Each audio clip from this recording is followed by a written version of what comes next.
Cuando mi esposo murió, Natanael apenas tenía 5 años. Recuerdo el peso de esa noche, cómo el silencio en nuestra pequeña casa en Querétaro parecía expandirse hasta oprimirme el pecho. No tenía opción más que seguir adelante. Las facturas se acumulaban en la mesa de la cocina. La renta vencía al final de la semana. Y un pequeño con ojos grandes esperaba su desayuno al día siguiente. El duelo era un lujo que no podía permitirme. Trabajaba mañanas en una fonda, tardes en una biblioteca, y limpiaba oficinas por las noches. Mi cuerpo dolía sin descanso, pero me decía que era solo temporal, que cada sacrificio sería un peldaño para Natanael. Dejaba de cenar para que él pudiera repetir. Compraba libros de texto en lugar de zapatos nuevos y rechazaba invitaciones de amigos porque las horas extras pagaban mejor, cuando tuvo edad suficiente. Lo inscribí en una escuela privada que apenas podía costear. Recuerdo su pequeña mano jalando la mía mientras cruzábamos las puertas, su emoción chispeando como electricidad en el aire. Un día, mamá, te haré sentir orgullosa, dijo, y le creí. Cada turno nocturno, cada mañana agotada, llevaba esas palabras como combustible. Pasaron los años, y Natanael se convirtió en un joven alto y encantador. Tenía la sonrisa fácil de su padre y un don para hacer que la gente se sintiera a gusto. Lo envié a una universidad de negocios con lágrimas en los ojos, convencida de que estaba dando un paso hacia un futuro que finalmente nos levantaría a ambos.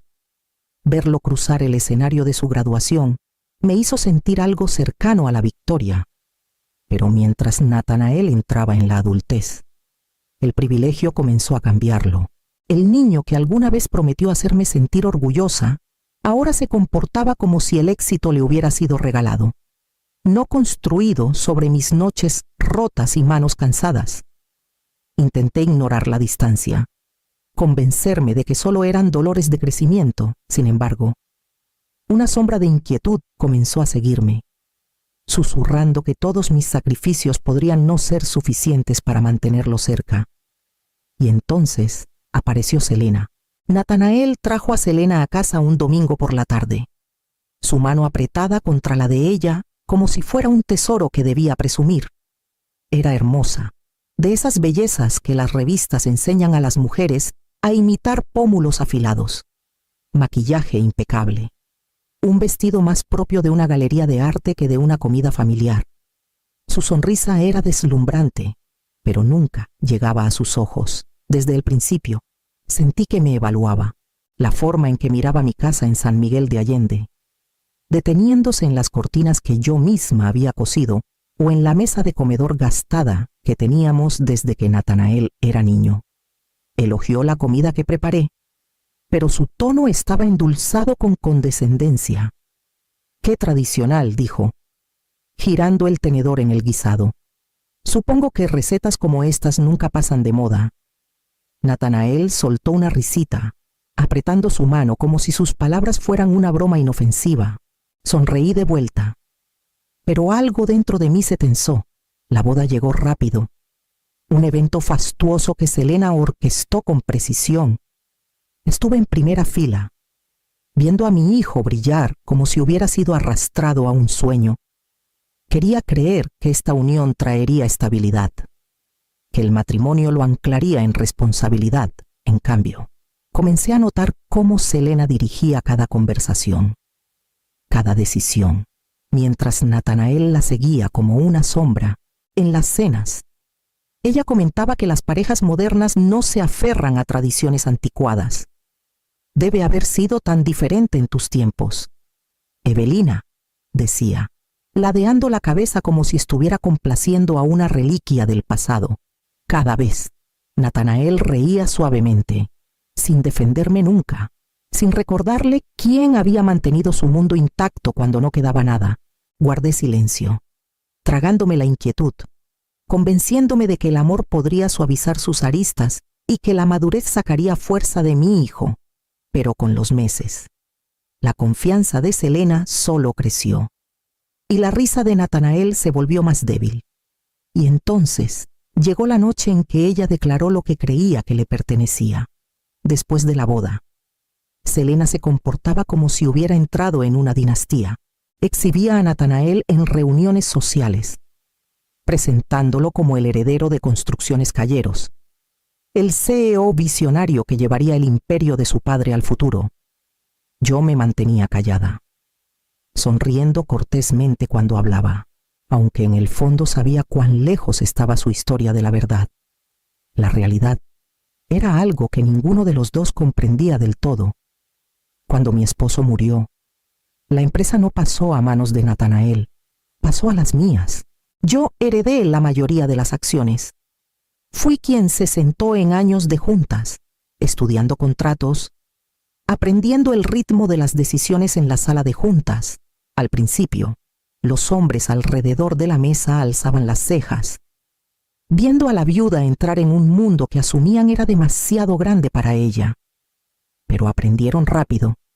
No me inmutaba ante los números. No dudaba cuando había que decidir. Poco a poco, su escepticismo se convirtió en respeto, por apariencias. La junta permitió que Nathanael tuviera un título, una ficción cortés para tranquilizar a clientes y socios que preferían la imagen de un joven Calleros liderando la empresa. En realidad, Nathanael tenía poco que hacer más allá de sonreír para las fotos y leer discursos redactados por otros. Nunca hacía preguntas, nunca profundizaba. Para él, el título era suficiente.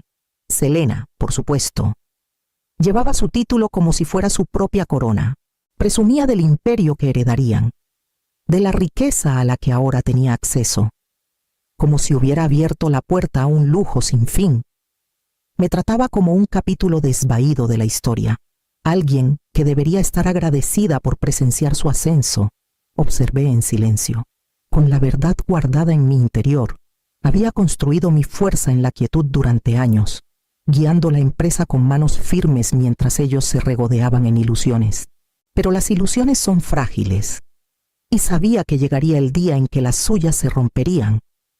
Llegó antes de lo que esperaba, la noche en que ella intentó sacarme de mi propia casa, cuando Nathanael y Selena se mudaron al condominio de la empresa. Actuaron como si fuera su palacio personal. Selena llenó las habitaciones con muebles que superaban con creces los ingresos de Nathanael a alfombras importadas, jarrones de cristal, ropa desbordándose de closets que antes eran ordenados. Hablaba de su nuevo estilo de vida con orgullo, declarando a quien quisiera escuchar que por fin vivía como merecía. Para ella, mi presencia era solo un inconveniente, una sombra anticuada que sobraba en su mundo. Una noche, mientras ponía la cena en la mesa, ella se inclinó con una sonrisa más afilada que un cuchillo. «Has tenido una buena vida aquí, Evelina», dijo con dulzura. «Pero seguro estarías más cómoda en un lugar más pequeño, algo más sencillo. Es hora de que disfrutes de paz en tus años dorados». Sus ojos se deslizaron hacia la puerta, como si ya me imaginara saliendo con mi maleta en la mano. Antes de que pudiera responder, Nathanael asintió. Su tono casual pero cargado de traición. «Tiene razón, mamá. Tal vez sea hora de que reduzcas. Ya no necesitas tanto espacio». Lo dijo sin malicia, pero tampoco con amor.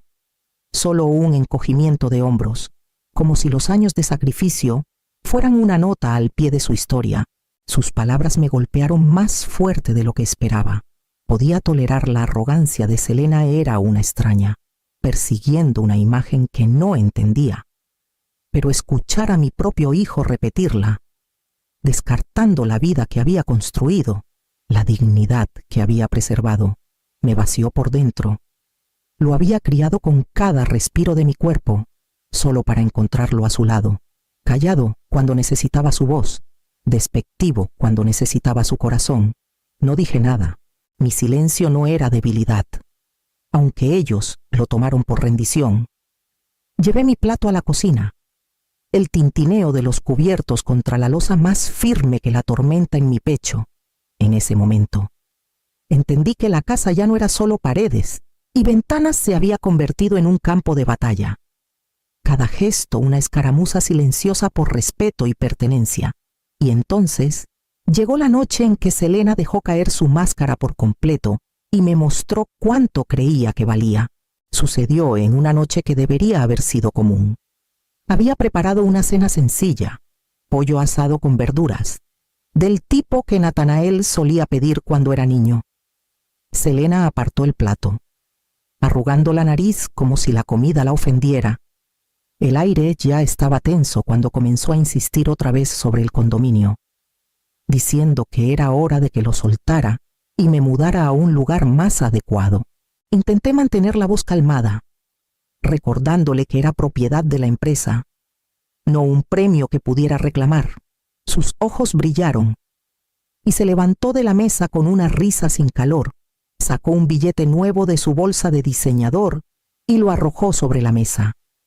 Deslizó contra mi plato y se detuvo junto a mi mano. «Toma», dijo. Su sonrisa filosa. «500 pesos. Paga un taxi a tu viejo lugar. Adiós». Por un momento, la habitación se desdibujó. Miré a mi hijo, esperando, suplicando en silencio que hablara, que la corrigiera, que le recordara de quién era la mesa donde estaba sentada. Pero Natanael no dijo nada. Se removió incómodo, con la mirada baja, como si el silencio pudiera borrar la humillación que destilaban sus palabras. Su negativa a apoyarme dolió más que el insulto mismo. Tomé el billete lentamente, con manos firmes aunque mi corazón retumbaba, tragándome el dolor. Sostuve la mirada de Selena. No dije nada. Discutir habría sido rebajarme a su nivel. Ella confundió mi silencio con derrota, sonriendo triunfante mientras salía de la habitación, con Natanael siguiéndola. Cuando la puerta se cerró, tomé una respiración profunda y doblé el billete con cuidado, colocándolo en la encimera. No me borrarían de mi propia vida. No permitiría que la arrogancia reescribiera lo que el sacrificio había construido. Esa noche, marqué al número de mi abogada, una mujer cuya mente afilada había sido mi aliada en los negocios durante años. «Prepara los papeles», dije simplemente. «Es hora». Y así se preparó el escenario, no solo para un divorcio, sino para que la verdad saliera de las sombras donde había esperado todo este tiempo. La sala de juntas siempre había sido un lugar de decisiones, de números y firmas que determinaban el peso de proyectos enteros. Esa mañana, sin embargo, se convirtió en un teatro para la arrogancia. Selena entró primero, envuelta en un traje sastre y una confianza tan ruidosa que llenó la sala antes de que siquiera hablara. Natanael la siguió un paso atrás, su expresión indescifrable, los hombros encorvados como si estuviera allí solo por obligación. Tomé mi lugar frente a ellos, con mi abogada, la licenciada Torres, a mi lado. Ella estaba serena como siempre. Con su pluma lista sobre una carpeta ya gruesa de documentos, Selena me lanzó una sonrisa burlona, de esas que buscan disminuir, y cruzó las piernas con un ademán deliberado. «Hagamos esto rápido», comenzó, su voz brillante con una cortesía falsa. «Evelina, todos sabemos que la empresa ahora le pertenece a Natanael. Él es el CEO, el futuro, el heredero. Es hora de que te hagas a un lado y te asegures de que tenga acceso total a lo que le corresponde por derecho. Naturalmente, yo manejaré los activos de nuestro hogar, así que necesitaremos transferencias claras». Sus palabras se derramaron sobre la mesa, cada una cargada de certeza. Hablaba de cuentas que nunca había visto, de propiedades que asumía eran suyas, de una riqueza que creía haber capturado. Natanael asentía de vez en cuando, sin corregirla, sin añadir más que un murmullo de sí. Cuando ella buscaba confirmación, me quedé callada, con las manos cruzadas en mi regazo, cada instinto urgiéndome a permanecer inmóvil. La licenciada Torres tampoco interrumpió. Dejó que Selena pintara el cuadro. Trazos audaces de entitlement que revelaban más sobre su codicia que sobre la realidad. La sala, con sus paredes de madera oscura y cristal, resonaba con la voz de Selena mientras exigía títulos, acciones y derechos a una vida que creía le había sido entregada. No dije nada. Mi silencio se convirtió en el espejo donde su ambición se reflejaba a sí misma. La dejé hablar hasta que incluso sus propias palabras comenzaron a sonar vacías. Su tono más agudo, sus demandas más frenéticas mientras se convencía de un imperio que nunca fue suyo. Cuando finalmente se recostó, engreída y segura de haberme acorralado, la licenciada Torres dio un golpecito con su pluma en la mesa y deslizó una carpeta hacia adelante. ¿Empezamos?, preguntó suavemente, y en ese momento supe que la marea estaba a punto de cambiar. La licenciada Torres abrió la carpeta con la precisión de una cirujana, deslizando el primer documento por la mesa. Empecemos con el condominio, dijo con calma, contrario a lo que se ha afirmado. Esta residencia es propiedad de la empresa. Se alquila a empleados a precio de mercado. No es propiedad marital personal, ni puede transferirse. La sonrisa de Selena titubeó. Miró a Natanael, que se removió en su asiento, murmurando algo inaudible. Observé cómo su mandíbula se tensaba, la primera grieta en su máscara. Torres continuó, su voz tranquila pero cortante. Ahora, respecto a la autoridad corporativa, el señor Calleros asintió hacia Natanael. No es el CEO de Construcciones Calleros. No tiene poderes ejecutivos. Su posición es solo asesora, sin autoridad para tomar decisiones. La CEO interina y accionista mayoritaria es la señora Evelina Calleros. Las palabras cayeron como piedras. La expresión de Selena se derrumbó en incredulidad. Eso es imposible, espetó, volviéndose hacia Natanael. Tú me dijiste, pero el rostro de Natanael estaba pálido. Su habitual encogimiento de hombros no ofrecía protección ahora, murmuró. Yo nunca dije que la dirigía. Pensé que lo sabías. Los ojos de Selena se abrieron, furia y pánico mezclándose en uno. Su voz se alzó, aguda y quebrada. Entonces todo este tiempo me dejaste pensar. Me incliné hacia adelante, mi voz firme. Tú te dejaste pensar. Construiste castillos en el aire y te mudaste a ellos sin revisar los cimientos. La sala quedó en silencio, salvo por la respiración de Selena, rápida y superficial. Su imperio de suposiciones se desvaneció. Derribado, en el espacio de unas pocas frases, Natanael estaba a su lado. Una figura hueca, expuesta por lo que siempre había sido un nombre. Nada más. Crucé las manos, firme y segura.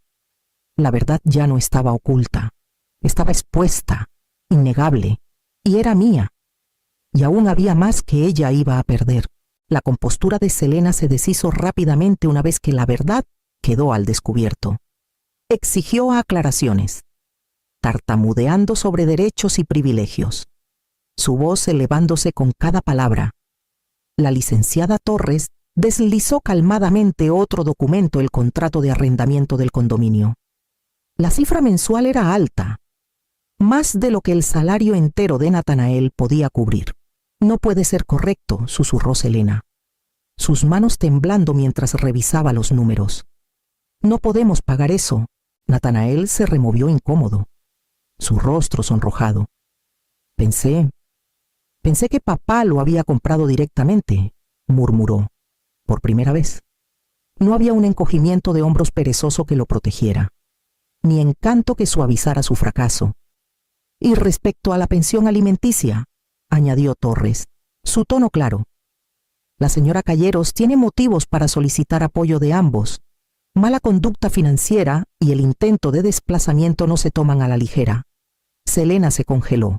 «¿Yo no puedes hablar en serio?» Su voz se quebró, la fachada de elegancia colapsando en puro pánico. Natanael se volvió contra ella entonces, su frustración desbordándose. «Tú empujaste esto. Me dijiste que todo era nuestro, que viviríamos mejor, que no tenía que preocuparme. Míranos ahora, por primera vez». Selena no tuvo respuesta.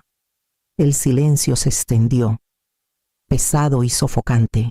Me senté frente a ellos, firme, dejando que el peso de sus decisiones cayera donde correspondía. No sentí triunfo, solo el reconocimiento silencioso de que la arrogancia finalmente se había consumido a sí misma. La mirada de Selena saltó de los papeles al rostro cabizbajo de Natanael, y en ese instante la vi entender: no había fortuna, ni corona, ni imperio esperándola, solo deudas, decepción y las ruinas de su propia ambición. Me levanté de mi silla, recogiendo mis cosas con la misma calma con la que había entrado. «Hemos terminado aquí», dije, mi voz mesurada. Pero la historia no estaba terminada. Su colapso apenas comenzaba. Y las consecuencias esperaban justo fuera de esas puertas. No pasó mucho tiempo antes de que Selena desapareciera. Una mañana empacó sus cosas y se fue sin decir palabra, dejando a Natanael solo en el condominio que ya no era suyo. Pronto me llegó la noticia: había intentado cubrir la renta. Falló y se mudó a un pequeño departamento en las afueras de la Ciudad de México. Semanas después, apareció en mi puerta. Su traje estaba arrugado, su rostro demacrado, el brillo que alguna vez tuvo apagado por completo. «Mamá», susurró, su voz quebrándose. «Cometí un error. Pensé que ella me amaba. Pensé que era más que esto». Lo dejé entrar. Le serví un café y escuché mientras derramaba disculpas entre respiraciones entrecortadas. Me suplicó que lo dejara regresar a la empresa, que le diera otra oportunidad, que restaurara la vida que había visto deslizarse entre sus dedos. Por un momento, vi al niño que solía ser, el que prometió hacerme sentir orgullosa. Pero las promesas no reconstruyen lo que ya se ha quemado. Sentí tristeza por él, pero también claridad. «Natanael», dije suavemente, «tendrás que aprender quién eres sin privilegios que te sostengan. No puedo recorrer ese camino por ti, y no desharé lo que elegiste». Sus ojos se llenaron, pero asintió. Sabiendo que no había una mano salvadora a la que aferrarse, se fue en silencio esa noche, con los hombros encorvados, el peso de sus elecciones aplastándolo contra el suelo. Y así, mi hijo se convirtió en una sombra, una figura desvaneciéndose en la irrelevancia. Una vida que pudo haber sido, pero nunca fue. Lo que quedó fue mío para reclamar, y no lo desperdiciaría en las semanas siguientes. El ruido alrededor de Natanael y Selena se desvaneció en silencio. Los murmullos sobre su caída apenas duraron en los círculos sociales, pero la empresa siguió adelante, firme bajo mi mano. Había trabajo por hacer, contratos que supervisar, familias que dependían de los cheques que salían de nuestras decisiones. Me entregué a ese ritmo, no como escape, sino como propósito. Cada mañana entraba a la oficina con la cabeza clara, sin inmutarme por las tormentas que habían pasado. La junta confiaba en mí sin dudar, respetando la firmeza que había construido a través de años de pruebas y sacrificios. Ya no sentía la sombra de ser solo la viuda o solo la madre. Era Evelina Calleros, la mujer que mantuvo unida esta empresa cuando otros flaquearon. Por las noches, me sentaba en mi escritorio, escribiendo en el cuaderno de cuero gastado que había guardado mis pensamientos privados durante décadas. Una tarde, mientras el sol se hundía y pintaba el horizonte de la Ciudad de México en tonos dorados y carmesí, escribí las palabras que me habían sostenido todo este tiempo. La fortuna se puede robar, pero el respeto y la verdad no. Cerré el cuaderno con mano firme y caminé hacia la ventana. La Ciudad de México se extendía ante mí, viva con su zumbido interminable. Una ciudad de ambición y garra. El reflejo que me devolvía el cristal no era el de una mujer disminuida por la traición, sino una reconstruida por ella, calma, segura, libre. Y entonces supe que mi historia no estaba terminando, apenas comenzaba.